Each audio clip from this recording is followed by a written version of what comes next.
Emma, you've heard of Jack the Ripper, right? Yes. Very, very famous mass murderer, mutilator of women in London, who famously was never caught. There's another you've probably never heard of because he was a prolific murderer in Ontario in Canada, named the Portrait Ripper. And he was a monster who, again, mutilated women and disemboweled them, cut their eyes out. That was like a signature thing that he would do, cut their eyes out. And was responsible, they say, for the death of at least 29 women. Can you imagine that? 29. Okay. I know. And he was quite a monster. But look, I'm going to show you now 3 names, right? Now, I'll tell you that these 3 names were involved in the case. But only one of them actually died at the hands of the Portrait Ripper. The Portrait Ripper, incidentally, was never caught either, and they can only sort of guess as to who they think it might be. But we'll get back to that in a moment. For the meantime, I'm going to show you these 3 names: Bridget O'Hare, Charlotte Brown, and Annie Smith. All 3 genuine women who are involved in the case, but only one of these women was actually murdered by the Portrait Ripper. What I want you to do is, based on nothing more than your intuition, have a look at the names, and just based on the name, think to yourself which one you think might have been murdered. When you've got that, put the other 2 face down, put them away, slide the one that you think it is face down into this envelope.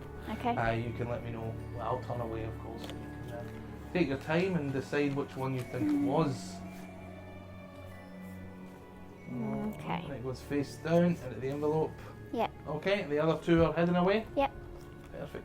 So now, just based on a name, you think that this person was murdered potentially by the Portrait Ripper, and we'll leave it over here, okay? Okay. Now what I'd like to do is show you their faces so that you can put a face to the name. He was called the Portrait Ripper, I'll tell you, because the sort of twist that he would taunt the authorities and send the police images of portraits, photographs of 3 women, all torn in half, and the idea was, you know, that in the way that their effigies were mutilated, soon might one of them be. And so that, you know, this is before computers and databases and stuff, and they had to try and find out who they were, where they were, and then try and protect them. And not once in all the times that the photos were sent did they ever manage to stop one of them being murdered. One of them always met their end. The 3 names I've just shown you are the 3 images here. I'll show you them now and tell you who they are. This first one here is Annie Smith, right? And again, you can see her portrait is torn in half, but there she is nonetheless. That is Annie Smith. Now, I don't know if you're thinking of Annie Smith, but if you are, now you can put a face to the name, right? Yeah. I'll show you the other 2 as well, in case you're thinking of one of them. This is Bridget O'Hare. That's what Bridget O'Hare looks like, okay, if you're thinking of her. And really look at the face and try and match it up with that name. And finally, Charlotte Brown, and that is Charlotte Brown there. Alright. Okay. So now you've got a name in mind and you're thinking of a face, and now you can put a face. And I wonder if, now that you've seen the face, do you still think that does that fit in sort of with what you thought? Are you still convinced that was, okay, good. Yeah. Well, we'll find out in a moment, because I know which one it was. So the detective in charge of the case, Detective Sterling, was a guy who had been ridiculed really by this Portrait Ripper, because this had been going on for years, and this mass murderer had managed to kill 29 separate women, all the while providing him clues each time, and so he was something of a laughingstock. And for the Ripper's finale, his grand finale, he sent him the 3 photos as usual, but on this occasion, unlike previously, where it was 3 random torn portraits of women that no one knew, on this occasion, when Sterling opened up the envelope, he knew exactly who the women were and exactly where to find them, because the Ripper, for his finale, had sent him a photograph of his sister, one of his wife, and one of his mistress, a woman he'd been having an affair with for a number of years. And so immediately, Sterling sends police officers to go and protect his sister, and police officers to go and protect his mistress, and he himself rushes home to hopefully prevent his wife from being murdered by the Portrait Ripper. Well, the sister was protected, they got to her in time, as was the mistress, but nobody heard anything from Detective Sterling, who was at home. And eventually they went there to see what had happened, and there was no sign of him. He was gone. But they did find Mrs. Sterling, and she was dead and showing all the signs of a portrait ripper murder. She had been disemboweled and her eyes were missing from her head. Nice. I know. And of course, what happened after that was people assumed. Oh, I should tell you, Mrs. Sterling. I'll describe her to you, and I don't kind of because I know you've got a picture in mind and a name in your head. Mrs. Sterling was a blonde-haired woman who wore it back like this and a long plaited pigtail down the side of her. And I should also tell you that her maiden name, before she was Mrs. Sterling, was Annie Smith. Oh my Is god. is that who you're picturing? Yeah. Yeah, Annie Smith. You absolutely got it spot Oh on. my god. That is the maiden name of Detective Sterling's wife, who in the end was murdered by the portrait ripper. And of course, you're still holding two halves of Mrs. Sterling's photograph right here. Yeah. Now this is where it gets strange, because with no sign of Detective Sterling and his wife murdered, they were looking for him, and when they went to his desk at the police station. And remember that a dozen police officers had seen the three photographs torn in half. They found the two halves of Bridget O'Hare, and they found Charlotte Brown, two pieces, just as you'd expect. But when it came to the picture of Sterling's wife, something strange had happened to the two pieces, because they somehow stuck back together again. Freaky.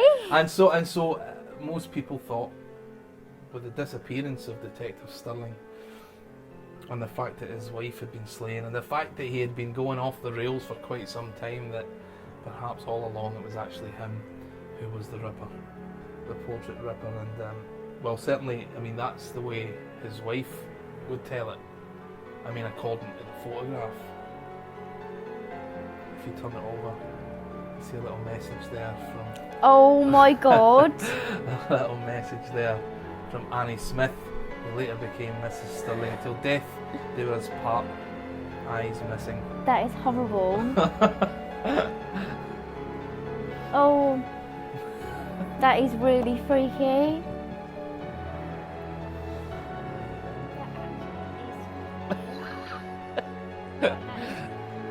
I know. I know. Hi, and welcome to the instructional video for Freak. Freak uses a principle of my own invention called the 5-piece principle. And what that is basically a method for the torn and restored effect. But it's sleight of hand free. It's a self-working torn and restored effect method. So I'll show you what that is first, and then we'll go on to talk about the rest of it. So you will have received this in the post in addition to your to this instructional download.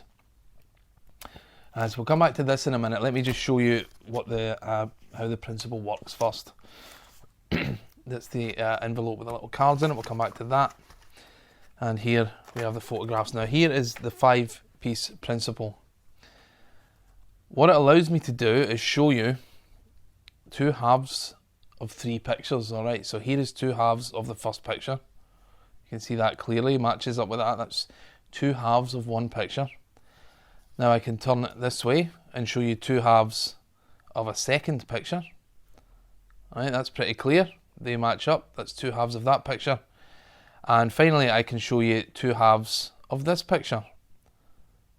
So I have essentially shown you quite clearly 6 pieces. I've shown you 6 pieces of torn photographs. 3 photographs, torn in half, 6 pieces. But now I can show you, just by showing you in a different way, I can show you, again, 2 halves of this photograph. That's standard. 2 halves of this photograph. But now this photograph has restored. And not only has it restored, but also it has changed. Okay, so that is the 5-piece principle, so called because there are 1, 2, 3, 4, 5 pieces in play. And just by the way in which these pieces are displayed, you can either show 2 halves of 3 photographs, or these 2 still torn and 1 photograph restores, Doesn't have to be a photograph. I've done it before with lottery tickets and originally, way back in the day, playing cards. However, Freak brings to the table a new twist on it, because it only just dawned on me recently that as only this half of this is ever shown, that this half could change. And that's sort of what's been brought to the table with this effect Freak.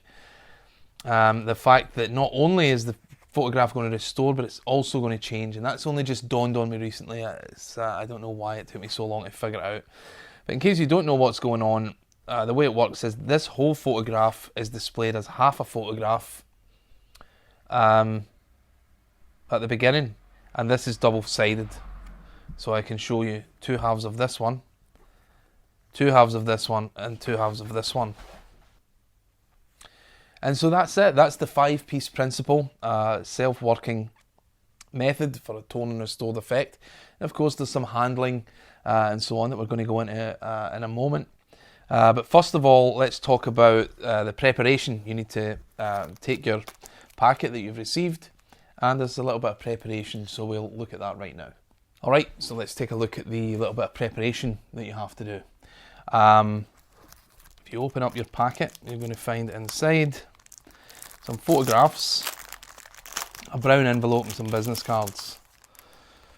Alright. I will take the business cards and the envelope, place them aside for now. We'll come back to those. And there's some photographs. And by the way, do check out the Card Killers free download. It's worthy of your attention. I assure you, it's actually quite good. It's completely free, no strings. So do check it out. Card Killers. Here's the photographs. Now all you're going to do is take them and tear them in half, and then you're going to make a double facer out of one of them. You've been supplied with 2 of the final photographs. You only need one, so place one aside. The other one is in case you want to do something different at the end, and we'll talk briefly about that later on. But all you need are these 4. Now, all you're going to do is fold, so let's start with this one, because this one just gets torn in half and nothing else. You fold it and make sure you get it square as possible. You want all the edges square, like so. Alright, I mean, nothing could be simpler. I'm going to go over it and show you anyway. Now, what I tend to do, I've got a hard surface here just so we can see a bit better.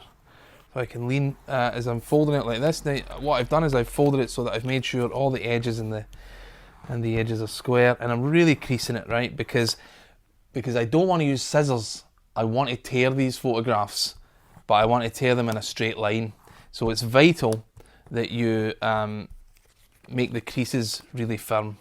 Now what you're going to find is, you see as I run my nail along here, I don't know if you're getting it on the close-up camera, but as I run my nail along this, what's happening is a little bit of the ink is coming off as that damaged seam where I've folded it.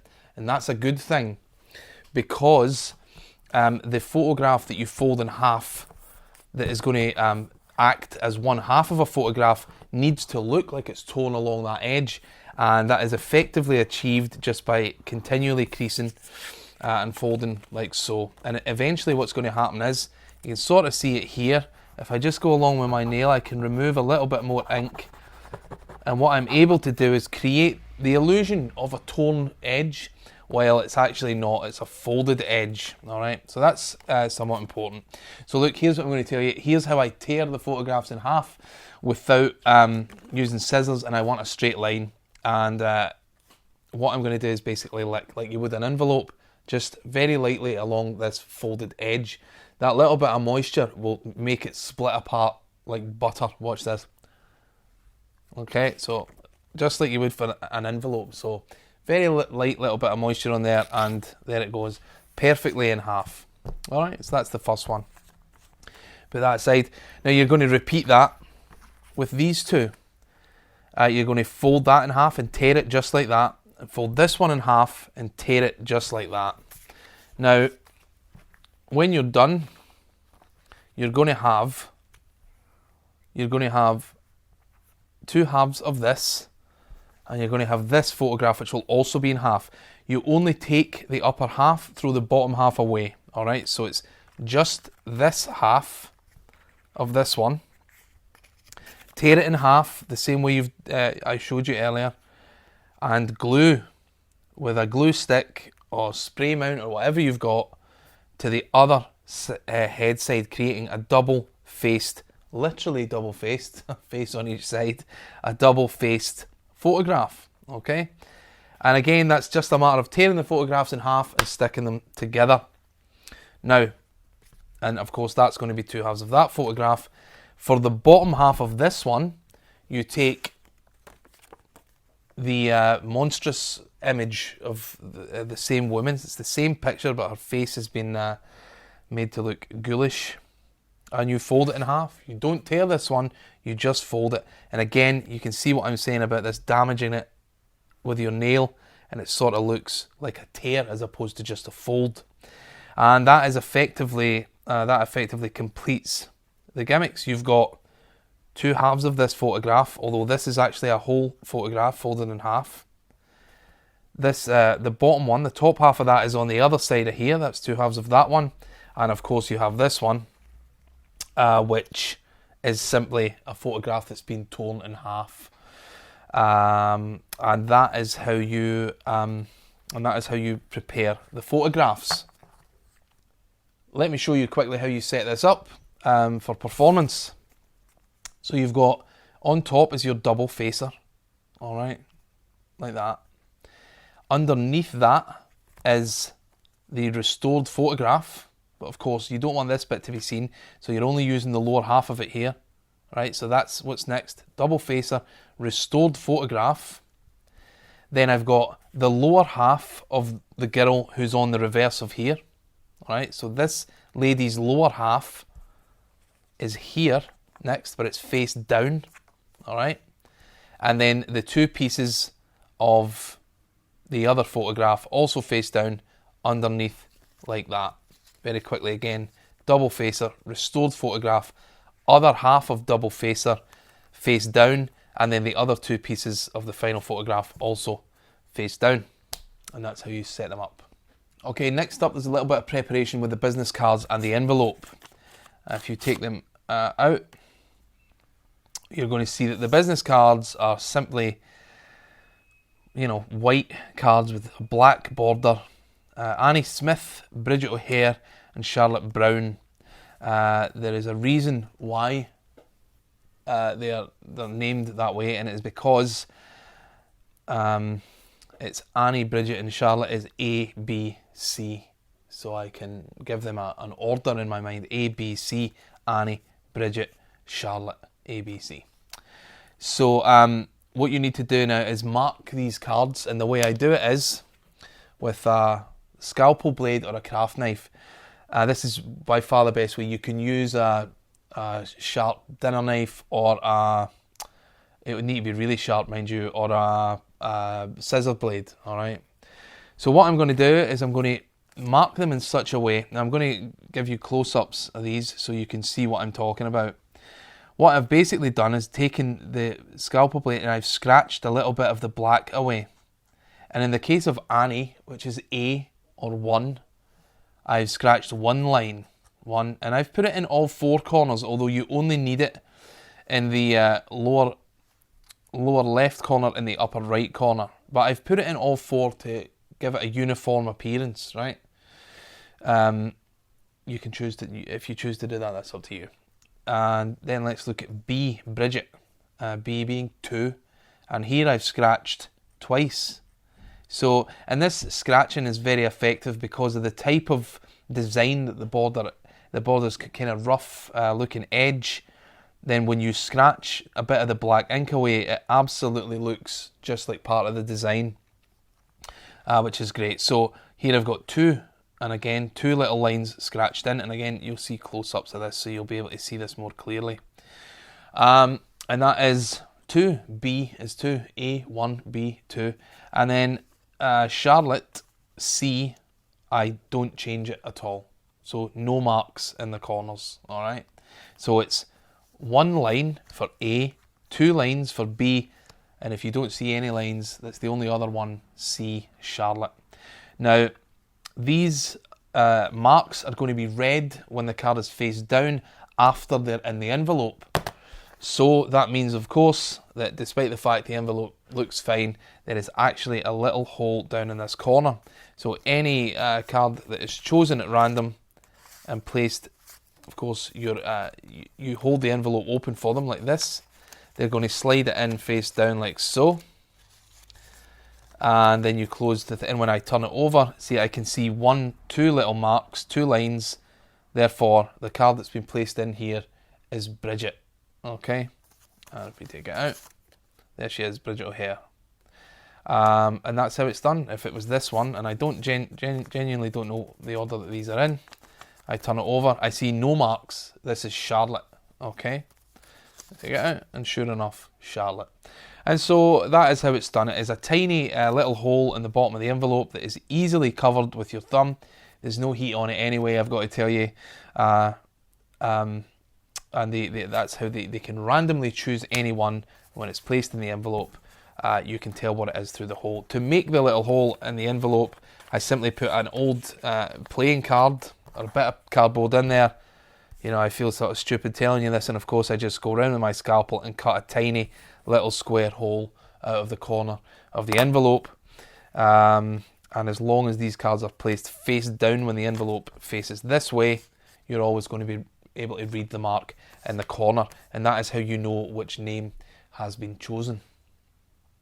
Okay, and just very quickly, because I know I'll get emails if I don't mention it, I carry the photographs and everything around in this little sort of faux envelope. Now, as you can see, I've sort of tatted it up, torn some of the edges and creased it and so on, and it's basically, I don't know if it's, I don't really know what it's supposed to look like. It's supposed to be, you know, to me it's fitting that it's wrapped in this little bit of paper as opposed to carrying an envelope. If you just carry it in an envelope, I don't think it's going to matter really. What it gets carried in doesn't really matter. But very briefly, all this is a bit of parchment paper. Okay, what you can buy it in various different shops and, you know, art supply and stuff. And you can see that it was an A4 sheet. I've just torn it in half, folded that in half, and then folded this bit over.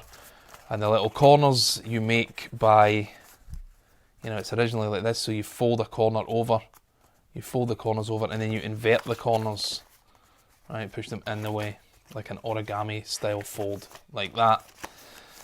And that's how I made the little envelope to carry them in. Okay, so with that out of the way, let's talk about setup, handling. Now, we've already mentioned the setup of these. I'll quickly go over it again. It is double facer, restored photograph. That is the lower half of this lady on the other side of your double facer. There she is. And then the 2 pieces of the other torn photograph on the bottom. And that's it. And I put them in here like that. I close that over. Inside your envelope, into which you have cut a hole in the corner, go your 3 cards that are marked. Annie is 1, Bridget is 2, Charlotte is no marks at all. These go in here in any order, it doesn't matter. And I pop that under there. And finally I take a little rubber band that I've tied a knot in.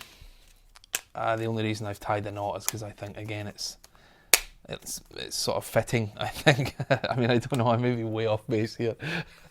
But to me it looks better. It's got a little knot in it. Sort of antiquated, I think. Although there's nothing antiquated about a rubber band, so perhaps I'm more delusional than I realise. Anyway, that's how you set it up. And when you're set up like this, and again, you know, that can just be carried with you in a pocket at any time. And once you learn the story or make up your own story, it's up to you. You're good to go. And it's a nice little piece for Halloween. So let's have a look at, with your set up and ready to go, let's have a look at the handling.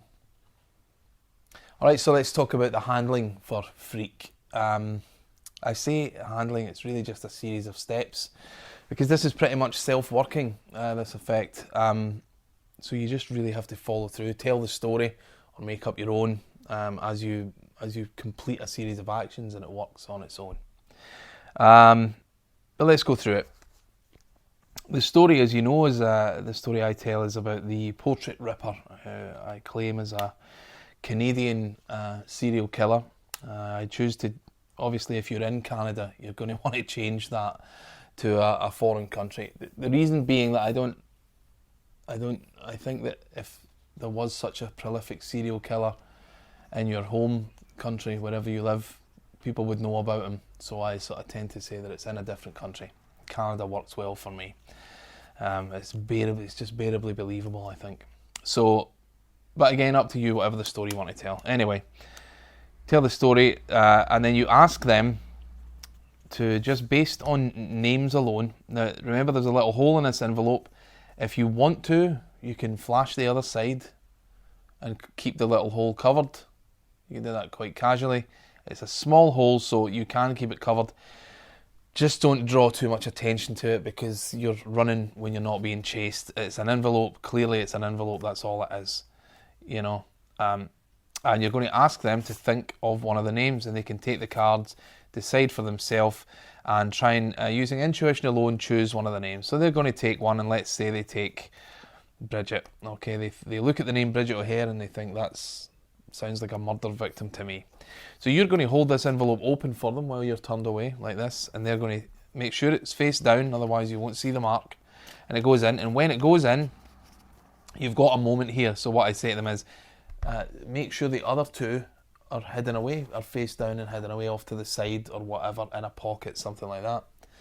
And that gives me all the time I need to look here through the hole and see that in this occasion I'm looking at 2 marks, obviously, because we know it was Bridget, and that tells me it was Bridget. So that's what I know, and then I tend to put the envelope off to the side over with them. All right, so they get to hold on to it, as it were. So now I know that the name that they've chosen is Bridget, and there's only one photograph that can restore. So all I do is I tell them, when I show them the photographs, that first girl, the photo that's going to restore, I tell them that her name is Bridget. If I look through here and I see that they've chosen Annie Smith, right? So I see one little mark. Then when I take the photos out, the first girl I show them, the photo that will restore, I tell them that that's Annie Smith, and I name the other 2 accordingly. And that's how it works. Again, if I see no marks and I know they've picked Charlotte, then I tell them that that's Charlotte. So they're thinking of a name. I show them, I say, I want you to put a face to the name. And here we go. They've picked Bridget. So this first photograph I'm going to show them. And of course, the story here is that the portrait ripper would send 3 images, all ripped in half. You know, their effigies being torn in half or mutilated was a sign of things to come, perhaps, for one of them. And so that somewhat justifies the fact that the pieces are already torn, which, to be honest, with this particular method, that's always been a bit of a struggle. Why are these things torn to begin with? And I think that this, so far, is my best solution. They're torn because that was the nature of this particular murderer. That was his thing. He was called the Portrait Ripper. He tore photos in half. Anyway, so here's what I do. I'm going to say, I know that it's Bridget, so I'm going to say this here is Bridget O'Hare, and I show this picture.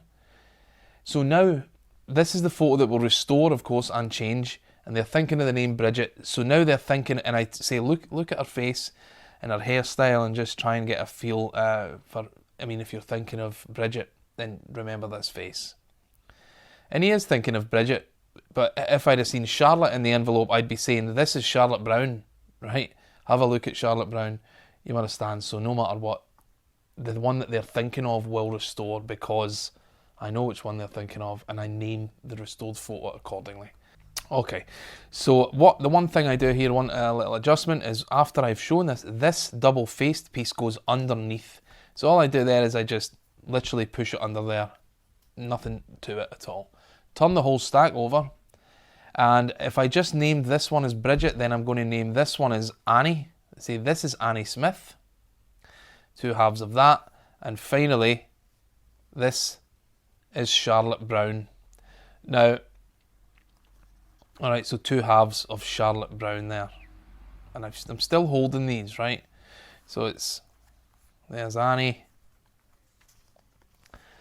and then finally there is Charlotte. Now don't push this off because you're going to reveal this hidden part under here. You've got a little bit of leeway, alright? You don't have to be too careful because it's just a bit of a photograph. Nobody will think anything of it. But don't go too far, alright? You'll give the game away. So here's one little thing that you have to do. When I've displayed like this, what I'm going to do is I'm simply going to turn this restored photograph over. Here's what I'm talking about. I'm here, and so now you've got a face in mind. I don't even make it's not sleight of hand. I just turn that over and put these on top. Again, I've just shown this final one. So now you've got a face in mind and a name. I just roll it over. And what that means is that when I take these pieces off the stack and I get to the bottom, this part won't be shown. I don't want that to be given away too soon. So I roll it over so that we only see this side. Okay? Perfect. And that's it. You give these to them to hold. So you've shown them 6 pieces, 2 halves of 3 photographs. They're thinking of a name, and then you just tell the rest of the story. The story goes that the detective Sterling goes to, that each one of these was actually his wife, his girlfriend, and his mistress. The mistress was safe, and his sister was safe, but he went to the aid of his wife, Mrs. Sterling, and when they eventually went there, the detective was nowhere to be seen, and Mrs. Sterling had been brutally murdered in the style of the Portrait Ripper, with her feet cut off and her eyes gouged out. And it's at this point that you reveal that they're thinking of the correct murder victim. I say, and the way I do that is I describe the photograph that they're having in mind. Now, you're thinking of a face that you believe to be a murder victim, and you have her name in your mind. I wonder if let me describe Mrs. Sterling. She had long blonde hair that was pulled back into a pigtail, which fell over her shoulder. If you look at the photograph, that's the woman that they're thinking of. That's what they'll remember: the blonde hair pulled back and the plaited ponytail. And they'll react at that point and saying, and actually, although she was Mrs. Sterling, her maiden name before she got married was, in this case, Bridget O'Hare. You're going to name whichever name they're thinking of. So you describe to them the murder victim, you describe what they look like, the picture they're thinking of, and then finish off by telling them that her maiden name before she married Detective Sterling was in fact Annie Smith, Bridget O'Hare, or Charlotte Brown, depending on which one they've chosen. So that's your effect number 1. They've successfully intuited the killer. So not only that, but when they returned to Detective Sterling's desk, they found 2 halves of the other 2, like this. But miraculously, the photo of Detective Sterling's wife, and this is, you pick it up like this and open it this way, had restored.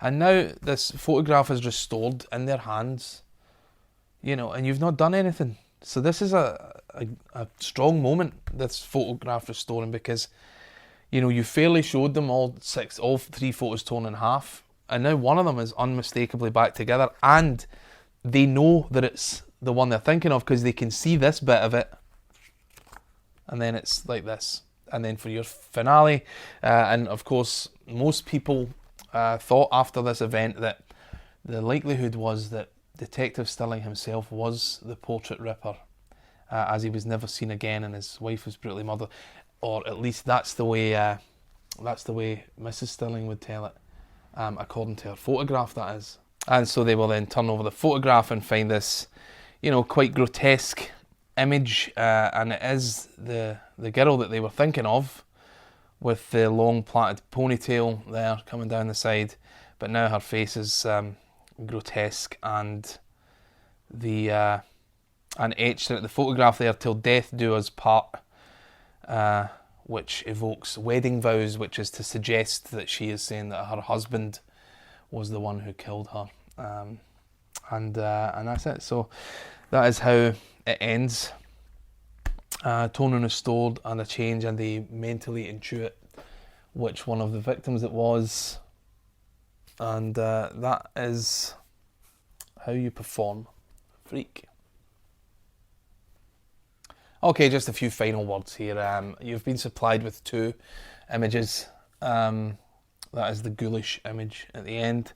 And that's in case you want to come up with some sort of different ending. I had the thought that it might be nice if her face was all scratched out or something like that. I mean, I don't really have anything solid, but I've supplied you with another one in case you want to try and do something different.